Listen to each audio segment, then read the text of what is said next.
News చూస్తుంటే నాకు ఒక సామెత గుర్తొస్తుంది. ఉట్టికెగరలేనమ్మా ఆకాశానికి ఎగురుతానందట. అలా ఉంది పాకిస్తాన్ చేస్తున్న పని. అమెరికా, ఇజ్రాయెల్ లాంటి బలమైన దేశాలకే ముచ్చెమటలు పట్టిస్తున్న ఇరాన్ మీద యుద్ధానికి ఇప్పుడు పాకిస్తాన్ కూడా రంగం సిద్ధం చేస్తుంది. పాకిస్తాన్ ఇప్పుడు యుద్ధంలోకి ఎంటర్ అవుతుంది.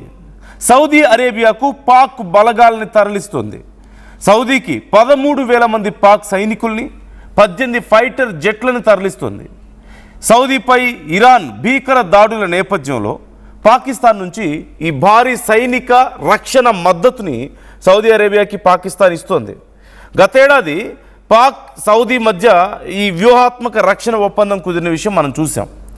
ఇద్దరిలో ఎవరి మీద దాడి జరిగినా ఇద్దరి మీద జరిగినట్లుగా భావించాలని. ఒకవేళ పాకిస్తాన్ మీద దాడి జరిగితే సౌదీ కూడా అందులో ఇన్వాల్వ్ అవుతుంది, తమ మీద జరిగినట్లుగా భావించి. అలాగే సౌదీ మీద దాడి జరిగితే పాకిస్తాన్ ఇన్వాల్వ్ అవ్వాలి, తమ మీద జరిగినట్లుగా భావించి. సో ఇలాంటి ఒక అగ్రిమెంట్ ఉంది. అయితే మరి ఇన్ని రోజుల నుంచి పాకిస్తాన్ ఏం చేస్తుంది? మరి సౌదీ మీద అన్ని దాడులు జరుగుతుంటే, వాళ్ళ ఎయిర్పోర్ట్ల మీద, వాళ్ళ ఆయిల్ స్టోర్స్ మీద దాడులు జరుగుతుంటే ఏం చేసింది అంటే దానికి మరొక పెద్ద రీజన్ ఉంది. మనం మాట్లాడదాం దాని గురించి. King Abdul Aziz air base వద్ద ఇప్పుడు పాకిస్తాన్ సైన్యం మోహరించినట్లుగా తెలుస్తుంది. ఇరాన్ దాడుల్ని తిప్పికొట్టేందుకు సౌదీకి పాకిస్తాన్ సాయం చేయబోతుంది. పాకిస్తాన్లో అమెరికా, ఇరాన్ చర్చలు విఫలమవడంతో యుద్ధాన్ని ఆపుతామంటూ ఇప్పుడు పాకిస్తాన్ పిలిచి మరీ పరువు తీసుకున్న నేపథ్యంలో పాకిస్తాన్ బాగా హర్ట్ అయిపోయింది. ఈ నేపథ్యంలో ఇప్పుడు ట్రంప్ ఈగో హర్ట్ అయితే ఎంత పెద్ద యుద్ధం జరుగుతుందో మనం చూస్తున్నాం కదా. ఇప్పుడు పాకిస్తాన్ కూడా నా ఈగో కూడా హర్ట్ అయింది కాబట్టి నేను కూడా యుద్ధంలోకి ఎంటర్ అవుతున్నానని చెప్తుంది. సో పరిస్థితి ఎలా ఉండబోతోంది? పాకిస్తాన్ యుద్ధంలోకి ఎంటర్ అవడంతో సమీకరణాలు ఏమైనా మారే అవకాశం ఉందా? యుద్ధం మీద ఏ రకమైన ఇంపాక్ట్ అయిన అవకాశం ఉందా? ఇరాన్ ఇప్పుడు ఏం చేయబోతుంది? పాకిస్తాన్ మీద ఇరాన్ దాడులు చేస్తుందా? పాకిస్తాన్ సైన్యాన్ని డైరెక్ట్గా ఇప్పుడు అమెరికా సైనిక స్థావరాలని గల్ఫ్ దేశాల్లో పెట్టినందుకు, అరబ్ దేశాల్లో పెట్టినందుకు ఆ దేశాల మీద దాడులు చేసింది ఇరాన్. ఆ దేశంలోని అమెరికా స్థావరాల మీద మాత్రమే కాకుండా వాళ్ళ ఆయిల్ స్టోర్స్ మీద, అలాగే ఇతర ముఖ్యమైనటువంటి ప్రాంతాల మీద కూడా దాడులు చేసింది.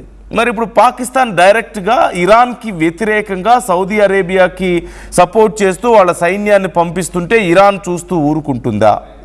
ఇదే అతిపెద్ద ప్రశ్న. ఇక్కడ చాలా కీలకమైన విషయాలు కొన్ని మనం మాట్లాడుకోవాలి. అందులో పాకిస్తాన్ ఇప్పుడు ఎందుకు సపోర్ట్ చేస్తుంది, ఇన్ని రోజులు సౌదీ అరేబియాకి ఎందుకు సపోర్ట్ చేయలేదు అంటే ఇరాన్కి వ్యతిరేకంగా ఫైట్ చేసే పరిస్థితి పాకిస్తాన్కి లేదు డైరెక్ట్గా చెప్పాలంటే. ఎందుకంటే ఇజ్రాయెల్, అమెరికా లాంటి దేశాలనే ఎలా పరిగెత్తిస్తుందో మనం చూసాం ఇరాన్. అలాంటిది పాకిస్తాన్ లాంటి దేశం ఇరాన్తో యుద్ధం చేయగలుగుతుందా? ఇరాన్ పాకిస్తాన్ మీద తిరిగి పూర్తి స్థాయిలో దాడులు కనుక చేస్తే పాకిస్తాన్ ఏం చేయగలుగుతుంది? పాకిస్తాన్ మరొకసారి యుద్ధంలో దిగాల్సిన పరిస్థితి వస్తుంది. సో ఇలాంటి పరిస్థితి తట్టుకోలేమన్న భయంతో ఇప్పుడు పాకిస్తాన్ ఇన్ని రోజుల పాటు మద్దతు ఇవ్వలేదు సౌదీ అరేబియాకి. రీజన్ ఏం చెప్పింది? మేము ఆల్రెడీ వేరే యుద్ధంలో ఉన్నాం ఆఫ్ఘనిస్తాన్తో అని చెప్పింది. ఆఫ్ఘనిస్తాన్తో అసలు యుద్ధం చేయడానికి కూడా కారణం ఈ సౌదీ అరేబియాకి ఎక్కడ మద్దతు ఇవ్వాల్సి వస్తుందో అన్న భయంతోనే అంటూ కొన్ని అనుమానాలు లేకపోలేదు. సో వాటితో పాటు ఇప్పుడు పాకిస్తాన్ యుద్ధంలోకి దిగడం వల్ల పాకిస్తాన్కే ఎంత నష్టం అనేది ఒకసారి మనం చూస్తున్నాం.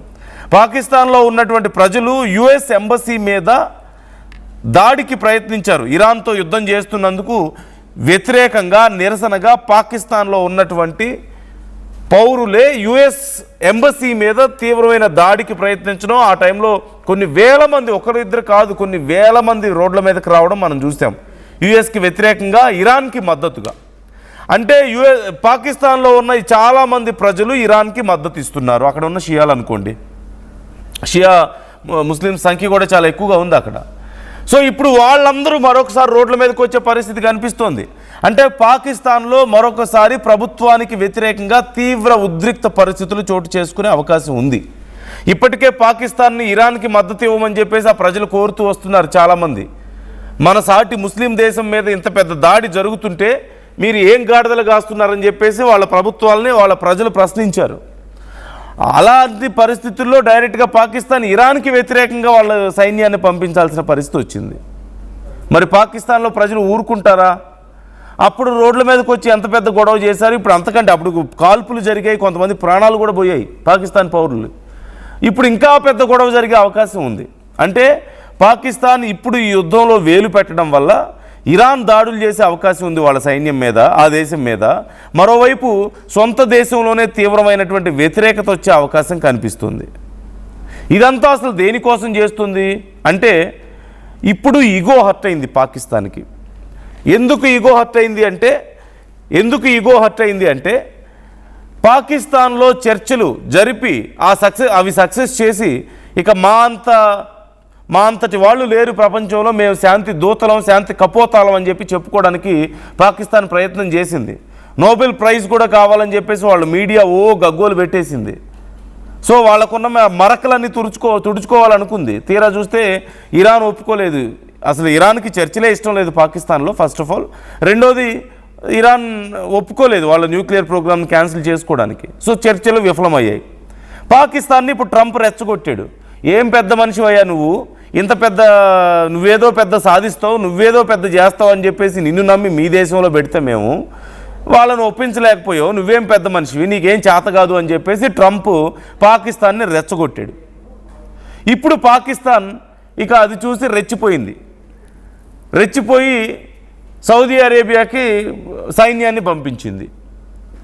సో పరిస్థితి ఏంటి, నిప్పుతో తలగొక్కోవడం ఇది కాదా? ఆల్రెడీ ఆఫ్ఘనిస్తాన్తో నానా తన్నులు తింటుంది. ఇంకో పక్క భారత్తో ఆల్రెడీ తీవ్రంగా నష్టపోయింది, భారత్తో యుద్ధం చేసి. మరోవైపు బలూచిస్తాన్ ఓ పక్క ఇంటర్నల్గానే లోపల పాకిస్తాన్ని విధ్వంసం చేస్తుంది.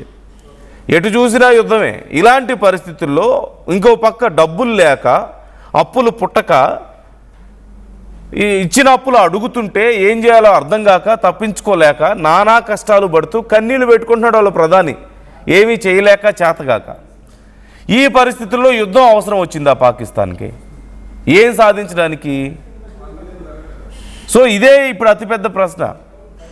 నిజంగా సౌదీ అరేబియాకి ఇప్పుడు 8,000 మంది సైన్యం ఏమైనా చేయగలుగుతారా? ఈ 18 ఫైటర్ జెట్స్, ఆఫ్ కోర్స్ కొన్ని they might intercept with some missiles and some drones, మనం కాదని చెప్పలేం.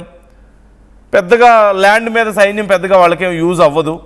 ఆబ్వియస్లీ మోస్ట్లీ ఎయిర్ ఫోర్స్ అటాక్సే ఉంటాయి కాబట్టి ల్యాండ్ మీద సైన్యమే పెద్ద యూజ్ అవ్వదు. కాకపోతే ఇదిగో మేము అగ్రిమెంట్కి రెస్పెక్ట్ ఇచ్చామని చెప్పుకోవడానికి.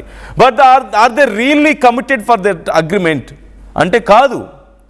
ఇప్పుడు అమెరికా రెచ్చగొట్టడం వల్ల, ఇరాన్ తమ దేశంలో జరిగినటువంటి శాంతి చర్చల్లో పాజిటివ్గా స్పందించకపోవడం వల్ల ఇది పాకిస్తాన్ ఫెయిల్ అయింది అని చెప్పి, ఈ విషయంలో పాకిస్తాన్ ఫెయిల్ అయిందని చెప్పి వస్తున్నటువంటి ఆ ఉక్రోషాన్ని తట్టుకోలేక, ఆ కోపాన్ని తట్టుకోలేక ఇప్పుడు పాకిస్తాన్ ఇలాంటి ఒక దుందుడుకు చర్యకు సిద్ధమైనట్లుగా కనపడుతుంది. రెండోది, ఆప్షన్ కూడా లేదు. ఇక సౌదీ అరేబియా మధ్యలో ఉన్న అగ్రిమెంట్ క్యాన్సిల్ అయ్యే అవకాశం ఉంది. పాకిస్తాన్ సౌదీ మధ్యలో ఉన్నటువంటి అగ్రిమెంట్ ఇదిగో మనం చూస్తున్నాం ఇప్పటికే. Ministry of defence announces the arrival of military forces from the Islamic republic of Pakistan at King Abdul Aziz airport base in eastern sector under joint strategic defense agreement signed between two brotherly countries. The Pakistani forces consist of fighters and support aircraft belonging to the Pakistan Air Force with the aim of enhancing joint military coordination, raising the level of operational readiness between the armed forces of the two countries onto both regional and international levels. ఈ ఇరు దేశాలకి సంబంధించినటువంటి agreement ప్రకారం వాళ్ళు మాకు సైన్యాన్ని పంపించారు అంటూ సౌదీ అరేబియా చేసినటువంటి ఒక ట్వీట్ నేను మీకు చదివి వినిపించే ప్రయత్నం చేశాను. సో ఒక్కసారి మీరు సిచ్యువేషన్ చూడొచ్చు. So what do you think now? Pakistan యుద్ధంలోకి ఎంటర్ అవడం వల్ల ఈ యుద్ధం మీద ఏ రకమైన ప్రభావాన్ని చూపిస్తుంది అనే ప్రశ్న వచ్చినప్పుడు, సింపుల్గా ఇప్పుడు ఇరాన్ పాకిస్తాన్ మీద కనుక అటాక్ చేస్తే, పాకిస్తాన్ ఇప్పుడు ఇతర అరబ్ దేశాల మీద వాళ్ళ దేశాల్లో అమెరికా సైన్యాన్ని పెట్టుకుంది అన్న కారణంతో వాళ్ళ మీద అటాక్స్ చేస్తే, ఇప్పుడు డైరెక్ట్గా పాకిస్తాన్ వాళ్ళ సైన్యాన్ని పంపిస్తుంది ఈ దేశాలకు సపోర్ట్గా. సో పాకిస్తాన్ మీద అటాక్స్ చేయదా? పాకిస్తాన్ మీద ఇరాన్ అటాక్స్ చేస్తే ఇరాన్ని తట్టుకునే శక్తి పాకిస్తాన్కి ఉందా? ఎందుకంటే మళ్ళీ ఇక్కడ మనం ఖచ్చితంగా చెప్పుకోవచ్చు ఈ మాటని, అమెరికా ఇజ్రాయిల్ లాంటి దేశాలే ఇరాన్ని తట్టుకోలేక ఇప్పుడు సంధి కుదుర్చుకోవడానికి రెడీ అవుతున్నాయి, శాంతి చర్చలకు సిద్ధమవుతున్నాయి. What is Pakistan here? ఏం చేయగలుగుతుంది? వాళ్ళ 8,000 మంది సైన్యం లేకపోతే ఒక 18 ఫైటర్ జెట్లు ఏం చేయగలుగుతాయి ఇరాన్ని? So very simple. ఇక్కడ ఇప్పుడు పాకిస్తాన్ ఇగోకి పోయి అనవసరమైన తలనొప్పులు తెచ్చుకుంటుంది. ట్రంప్ రెచ్చగొడితే అదిగో మీకు స్క్రీన్లో కనిపిస్తున్నాయి పాకిస్తాన్ నుంచి వచ్చినటువంటి సపోర్ట్. అది సౌదీ అరేబియాకి పాకిస్తాన్ నుంచి తరలిస్తున్నటువంటి I think those are artillery guns మీకు కనిపిస్తున్నాయి అక్కడ. అండ్ వాటితో పాటు కొన్ని ఫైటర్ జెట్స్ అండ్ కొంత సైన్యాన్ని వాళ్ళు పంపించారు అని చెప్పేసి ఇప్పటికే ప్రకటించడాన్ని మనం చూసాం. ఈ నేపథ్యంలో మీ అభిప్రాయాలు ఎలా ఉన్నాయి అంశానికి సంబంధించి? పాకిస్తాన్ ఏం సాధించగలుగుతుంది? 13,000 మంది పాక్ సైనికులు, 18 ఫైటర్ జెట్స్ అంట. Some of them are some artillery guns, some other machine guns, ఇలా ఉండొచ్చేమో. ఒకవేళ ఈ అవకాశాన్ని అంటే పాకిస్తాన్ సైన్యం 13,000 మంది సైన్యం వెళ్ళిందంటే మేజర్ చాలా కీలకమైనటువంటి సైన్యం అటు వెళ్ళిపోయినట్లే. ఫైటర్ జెట్స్ 18 ఫైటర్ జెట్స్ వెళ్ళాయంటే యాక్టివ్ ఫైటర్ జెట్స్ అక్కడికి వెళ్ళిపోయినట్లే. ఇలాంటి పరిస్థితుల్లో ఒకవేళ ఆఫ్ఘనిస్తాన్ ఈ అవకాశాన్ని వాడుకొని వాళ్ళు దాడులు పెంచితే మళ్ళీ ఏం చేస్తుంది పాకిస్తాన్? సౌదీ అరేబియా నుంచి వాళ్ళ సైన్యాన్ని వెనక్కి తెప్పించుకుంటుందా? మాకు అక్కడ యుద్ధం జరుగుతుంది, మేము ఇక్కడ చేయలేము, మీకు సపోర్ట్ చేయలేమని చెప్పి వెనక్కి వచ్చేస్తారా? బలూచిస్తాన్ లిబరేషన్ ఆర్మీ ఇంకొంచెం దూకుడుగా అటాక్ చేస్తే వీళ్ళ పరిస్థితి ఏమవుతుంది? సో ఇదే అందుకే నేను ఈ సామెత చెప్పాను, ఉట్టికి ఎగరలేనమ్మా ఆకాశానికి ఎగురుతానందని. చిన్న వాళ్ళ చుట్టూ ఉన్న సమస్యలను వాళ్లే పరిష్కరించుకోలేని పరిస్థితుల్లో వేరే వాళ్ళ సమస్యలను పరిష్కరిస్తానని చెప్పి డబ్బా కొట్టుకుంటే ఏమవుతుందో ఇప్పుడు అన్ని రకాలుగా మనం చూసాం. ఓ పక్క ఇక్కడ చర్చలు విఫలమయ్యాయి, ఇంకో పక్క అక్కడ సైన్యం పంపిస్తోంది. రేపు ఇరాన్ దాడులు చేస్తే ఏం చేయాలో అర్థం కాదు. ఈ అవకాశాన్ని ఉపయోగించుకొని ఆఫ్ఘనిస్తాన్, బలూచిస్తాన్ లాంటివి దాడులు చేస్తే ఏం చేయాలో కూడా వాళ్ళకి తెలియదు. So that is the condition. ఎప్పటికీ అప్పుల్లో ఉన్నారు, కరువులో ఉన్నారు, ఇంకా దారుణమైన స్థితికి పడిపోయే అవకాశం ఉంది. ఒకవేళ ఏమన్నా సౌదీ అరేబియా ఇలా సైన్యాన్ని పంపించడం వల్ల కొత్త అప్పులు ఇస్తుందని చెప్పి పాకిస్తాన్ ఏమైనా అనుకుంటుందేమో. What do you think?